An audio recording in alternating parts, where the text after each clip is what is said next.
In about 140 words, write a paragraph to discuss crimes in society. The human society is full of activity. People work in all kinds of business firms, government offices, factories and other places, to earn their livelihood. Some work from dawn till dark, many work only at night, and others work during the day.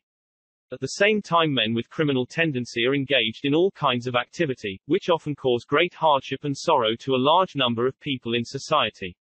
Men develop criminal tendencies because of numerous frustrations. Society has always failed to satisfy the social, emotional and other needs of a large number of people, many of whom have therefore turned to crime for either survival or recognition. The activities of such men represent a constant threat to the welfare society, and much being done to reform them.